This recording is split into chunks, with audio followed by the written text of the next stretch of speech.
Well, times they are a-changing, and what will the Pac-12 look like when USC and UCLA leave for the Big Ten in 2024? Nobody better to talk to than John Canzano, who has been all over it in the great state of Oregon for going on the better part of 2 decades now. I remember reading John when I started my television career at KTVL in Medford, Oregon. He's gone out on his own, but he is one of the experts on this subject. We had a great conversation today on the Extra Point Podcast. Your reaction when you heard that USC and UCLA were joining the Big Ten?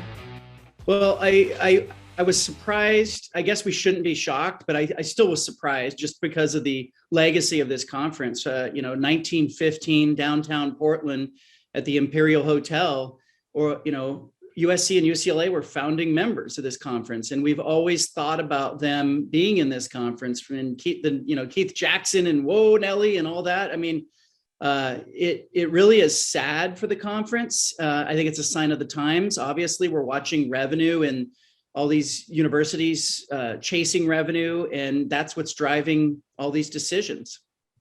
Well, and what's the general feeling right now in the Northwest in Oregon? And if you have your feelers out in Washington about what becomes of those 4 schools? It's interesting because as I go around for all the Pac-12 schools, everybody's got a little different scenario. I think it's one of the things that makes the conference great is that you have some urban campuses, you have some campuses that are real college towns. You have some that are national brands and some that aren't.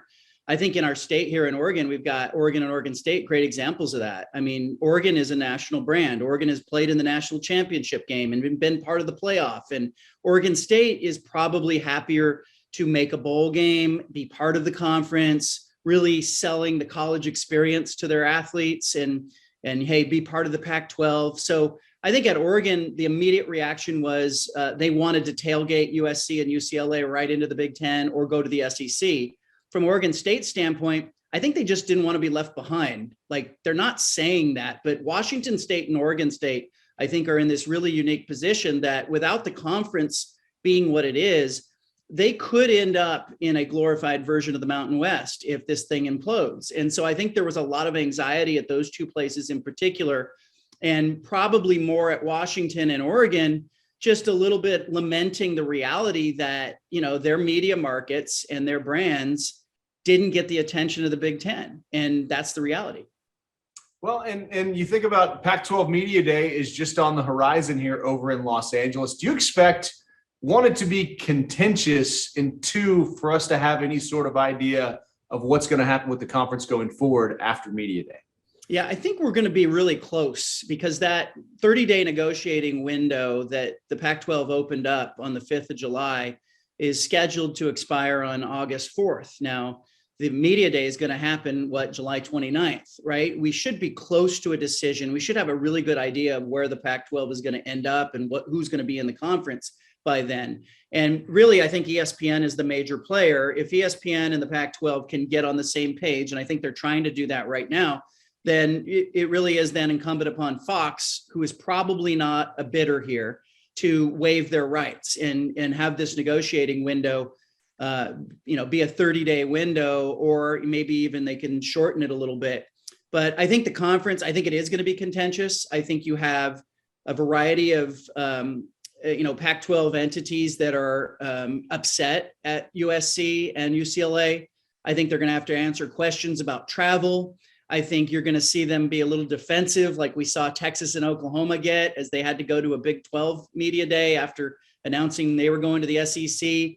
But I think in the end, most of the athletic directors in the conference, I think, understand why they did what they did. I mean, it's about survival. It's about, revenue. And, one of the ADs told me any of us would have done what UCLA and USC did. So I don't think it's necessarily going to be viewed as personal, but I think USC's got some questions to answer about, they essentially imploded what was 100+ years of history. How much of this is ESPN versus Fox? It's huge. I mean, those are the 2 conferences, really, if we're talking about it.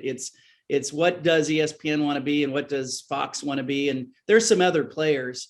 I'm told that Turner is kicking the tires, looking at possibly coming in and not buying a whole bunch of inventory, but getting involved a little bit in college football. And you have the streaming services, but the main players are ESPN and Fox. NBC hasn't seemed willing to get involved outside of Notre Dame. CBS could be an outsider that gets interested, but it's ESPN and Fox. And, Fox has what it needs. It has a national network. It has the Big Ten, which reaches from Rutgers in New York to now USC and UCLA in California. And, if ESPN is doing what I think they're doing here, I think they're going to try to partner up the ACC and the Pac-12. I think they're going to play some crossover games, create some fun early season games. You may see Miami playing at Oregon. You may see Clemson playing Washington. You may see Utah and Florida State. And I think they're going to generate some revenue for the ACC that way to keep sort of the restless partners in the ACC happy. But I also think there's some basketball to this. We all know North Carolina and Duke are huge brands in the ACC. I would expect that if ESPN partners with the Pac-12, it's going to include some men's basketball games. And we're going to see Arizona playing Duke, and we're going to see Oregon playing against, Carolina. So I think that ESPN is going to utilize the Pac-12's woes to help it sort of sprinkle some money on the existing ACC members. And then it really does need, it being ESPN, it needs some presence in the Pacific time zone, and the Pac-12 can deliver that.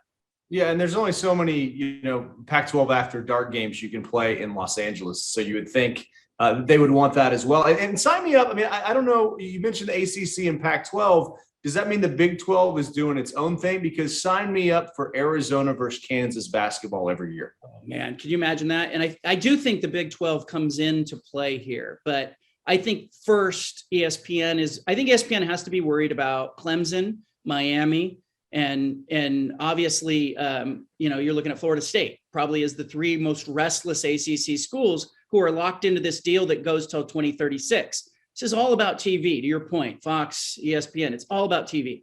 So if you are, ESPN, you first want to take care of the ACC, make them happy, say, look, we're going to get you some extra revenue.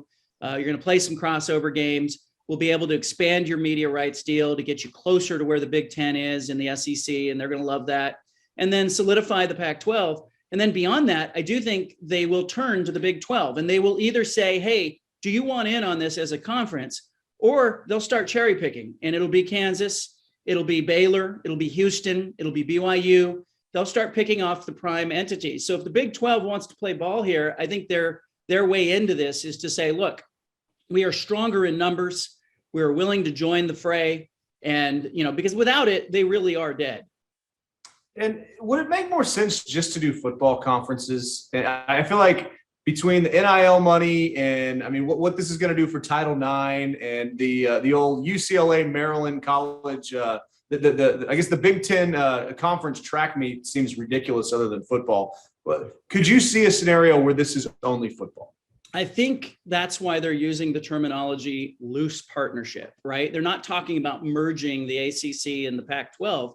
If they merge those two entities, the current TV deal that the ACC members have that they're not happy with, they can tear that up and they can walk. So I think ESPN will view this as a partnership, not a merger. And to your point, I think it will include select crossover games played in non-conference slots.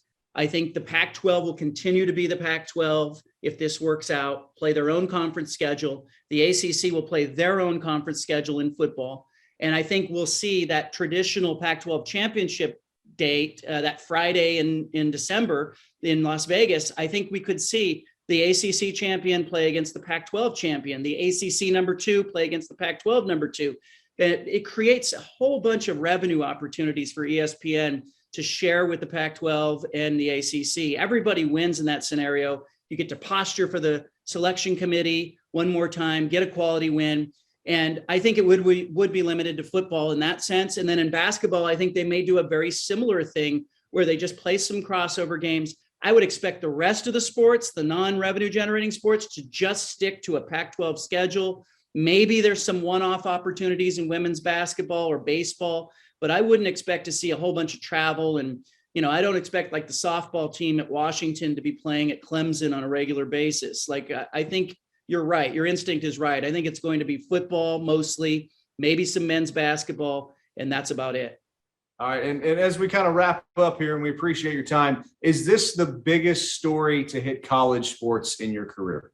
Man, gosh, that's hard to say because look at what we've been through. Like in the last couple of years, NIL players are getting paid. The collectives have popped up. The transfer portal has been a problem. Coaches are retiring because like these old coaches are saying, hey, I don't have the energy for this. I don't want to do this anymore. This is a huge story though. Like it captures the entire country. It does what the playoff doesn't do, right? The entire western part of the United States gets locked out of the playoff. So I think there's a whole bunch of football fans in particular that are, west of Texas that are going, hey, we really want to be involved in this thing. And television can't ignore that. There are too many households, west of Texas for them to ignore it. So I think it's going to end okay. I think the Pac-12, the 10 remaining members, I think they're going to stick together unless something crazy happens.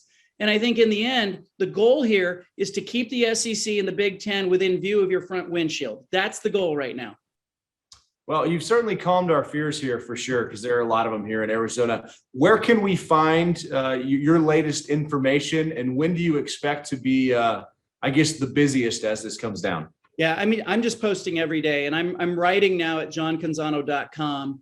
And I'm telling people, look, what I realize and what I've recognized is there's a lot of whispers and innuendo and rumors, and people just, unsourced information. And so I am saying, come get in-depth reporting, get analysis, get commentary. My stuff is going to be sourced. I'm never going to report anything that I don't know to be true. And I'm talking to the Pac-12 universities. So you can find it at johncanzano.com, and, there's free subscriptions there. There's paid subscriptions. Decide what's best for you. But in the end, I think we all have a common goal here. Like, I think a lot of people care about football in the western part of the United States. I would love to see the Pac-12 survive this and move forward with some sort of core group, really galvanized, but we'll see what's going to happen. All right. What starts in Medford, Oregon changes the world. John Quintano, thanks so much for your time. Thanks, Ben. The Extra Point Podcast is a production of 3TV, CBS 5, and azfamily.com in Phoenix, Arizona.